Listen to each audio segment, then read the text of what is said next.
ವಿದ್ಯಾರ್ಥಿಗಳ 2 ಅಂಕಗಳ ಈ ವಿಡಿಯೋ ಸರಣಿಯ ಮುಂದಿನ ಭಾಗ 7ಕ್ಕೆ ನಿಮಗೆಲ್ಲರಿಗೂ ಸ್ವಾಗತ. ಈ ಭಾಗದಲ್ಲಿ ಪ್ರಶ್ನೆ ನೋಡೋಣ. ಛೇದವನ್ನು ಅಕರ್ಣೀಕರಿಸಿ ಸುಲಭ ರೂಪಕ್ಕೆ ತನ್ನಿ. 3 ವರ್ಗಮೂಲ 5 ಭಾಗಿಸು ವರ್ಗಮೂಲ 6 ಪ್ಲಸ್ ವರ್ಗಮೂಲ 3.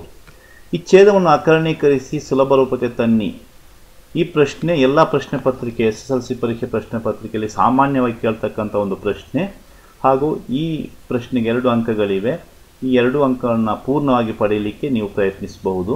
ಹಾಗೂ ಬಹಳ ಸುಲಭದಲ್ಲಿ ಪ್ರಶ್ನೆಯ ಉತ್ತರ 2 ಅಂಕಗಳನ್ನು ಕೂಡ ಪಡಿಬಹುದು. ಪ್ರಶ್ನೆ: ಛೇದವನ್ನು ಅಕರ್ಣೀಕರಿಸಿ ಸುಲಭ ರೂಪಕ್ಕೆ ತನ್ನಿ. 3 ವರ್ಗಮೂಲ 5 ಭಾಗಿಸು ವರ್ಗಮೂಲ 6 ಪ್ಲಸ್ ವರ್ಗಮೂಲ 3. ನಾವು ಮೊದಲಿಗೆ ಛೇದದ ಅಕರ್ಣೀಕಾರಕವನ್ನು ಕಂಡುಹಿಡಿಯಬೇಕು. ಅದು ಯಾವುದು? ಬಹಳ ಸುಲಭ ಇದೆ. ವರ್ಗಮೂಲ 6 ಮೈನಸ್ ವರ್ಗಮೂಲ 3 ಇದರ ವಿರುದ್ಧ ಚಿಹ್ನೆ ಆಗಿರುತ್ತೆ. ಛೇದದ ಅಕರ್ಣೀಕಾರಕ ವರ್ಗಮೂಲ 6 ಮೈನಸ್ ವರ್ಗಮೂಲ 3 ಆಗಿರ್ತದೆ. ಇದು ಅರ್ಧ ಅಂಕ ಖಾಲಿ ಅಕರ್ಣೀಕಾರಕವನ್ನು ಬರೆದರೂ ಕೂಡ ಸಿಗುತ್ತೆ ನಿಮಗೆ. ಮುಂದೆ 3 ವರ್ಗಮೂಲ 5 ಭಾಗಿಸು ವರ್ಗಮೂಲ 6 ಪ್ಲಸ್ ವರ್ಗಮೂಲ 3 ಇದು ಕೊಟ್ಟಿರತಕ್ಕಂತಹ ಲೆಕ್ಕ. ಗುಣಿಸು ಅಕರ್ಣೀಕಾರಕದಿಂದ ಛೇದ ಮತ್ತು ಅಂಶಕ್ಕೆ ನಾವು ಗುಣಿಸಬೇಕು. ಏಕೆಂದರೆ ಭಿನ್ನರಾಶಿಗೆ ಛೇದ ಮತ್ತು ಅಂಶಕ್ಕೆ ಒಂದೇ ಸಂಖ್ಯೆಯಿಂದ ಗುಣಿಸಿದರೆ ಬೆಲೆಯಲ್ಲಿ ಯಾವುದೇ ವ್ಯತ್ಯಾಸ ಆಗುವುದಿಲ್ಲ. ಮುಂದಿನ ಹಂತ ನಾವು ಗುಣಿಸಬೇಕು. ಇದನ್ನು ಪರಸ್ಪರ ಸಮ 3 ವರ್ಗಮೂಲ 5 ಮತ್ತು ವರ್ಗಮೂಲ 6 ಮೈನಸ್ ವರ್ಗಮೂಲವನ್ನು ಗುಣಿಸಿದಾಗ ಈ ಥರ ಬರ್ಕೊಳ್ಬೋದು. ಆದರೆ ಛೇದವನ್ನು ನೋಡಿದಾಗ ನಿಮಗೆ ವರ್ಗಮೂಲ 6ರ ವರ್ಗ ಮೈನಸ್ ವರ್ಗಮೂಲ 3ರ ವರ್ಗ ಅಂತ ಬರೆದಿದೆ.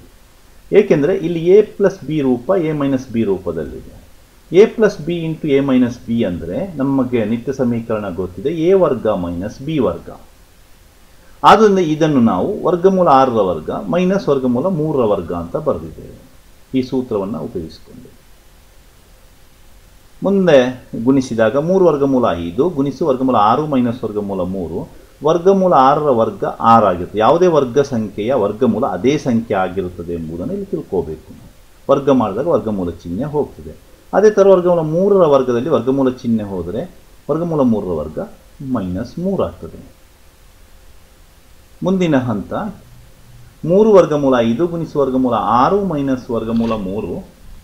ಇಲ್ಲಿ 6ರಿಂದ 3 ಕಳೆದರೆ 3 ಉಳಿಯುತ್ತದೆ. ಈ 3 ಮತ್ತು ಈ 3 ಕ್ಯಾನ್ಸಲ್ ಆಗುತ್ತೆ.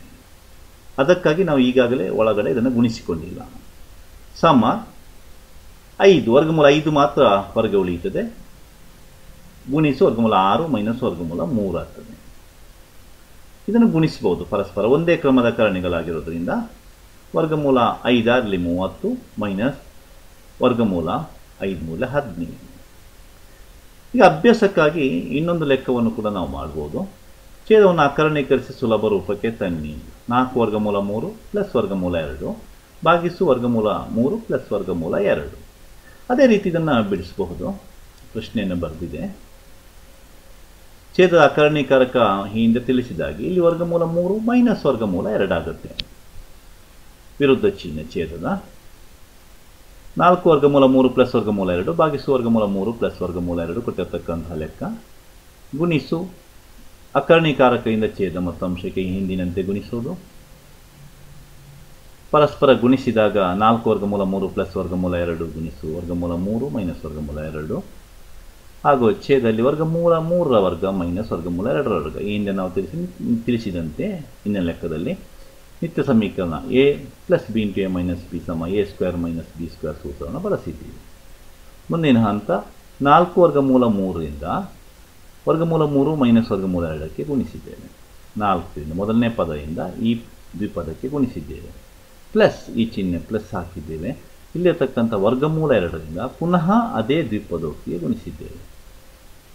ವರ್ಗಮೂಲ 2 ಗುಣಿಸಿ ವರ್ಗಮೂಲ 3 ಮೈನಸ್ ವರ್ಗಮೂಲ 2. ಇಲ್ಲಿ ಗಮನಿಸಬೇಕು, ದ್ವಿಪದೋಕ್ತಿಗಳು 2 ಸಲ ಬಂದಿವೆ.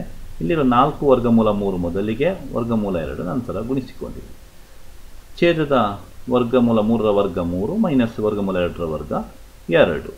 ಮುಂದಕ್ಕೆ ಇದು 4ರಿಂದ 2 ಪದಗಳಿಗೆ ಗುಣಿಸಬೇಕು. 4 ಗುಣಿಸು ವರ್ಗಮೂಲ 3 ಗುಣಿಸು ವರ್ಗಮೂಲ 3 ವರ್ಗಮೂಲ 3ರ ವರ್ಗ ಮೈನಸ್ 4 ವರ್ಗಮೂಲ 3 ಗುಣಿಸು ವರ್ಗಮೂಲ 2. ಈ 4 ವರ್ಗಮೂಲ 3ರಿಂದ 2 ಪದಗಳಿಗೆ ಇಲ್ಲಿ ಗುಣಿಸಿದ್ದೇವೆ. ಅದೇ ಥರ ವರ್ಗಮೂಲ 2ರಿಂದಲೂ 2 ಪದಗಳಿಗೆ ಗುಣಿಸಬೇಕು. ವರ್ಗಮೂಲ 2 ಗುಣಿಸು ವರ್ಗಮೂಲ 3 ಮೈನಸ್ ವರ್ಗಮೂಲ 2 ಗುಣಿಸು ವರ್ಗಮೂಲ 2. ಛೇದ 3 ಮೈನಸ್ 2 ಹಾಗೆ ಇದೆ.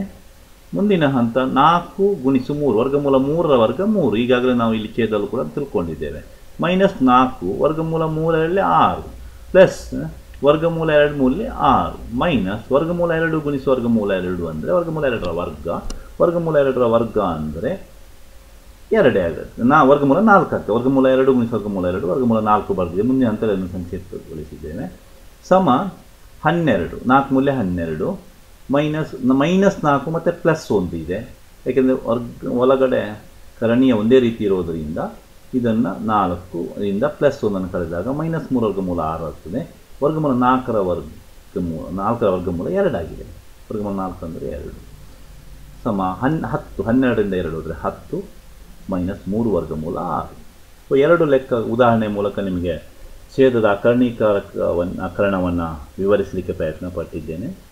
ನೀವು ಆದಷ್ಟು ಇದನ್ನು ಅಭ್ಯಾಸ ಮಾಡಿ ಕಲಿತರೆ ಈ 2 ಅಂಕಗಳನ್ನು ಪೂರ್ಣವಾಗಿ ಪಡೀಬೋದು. ಧನ್ಯವಾದಗಳು.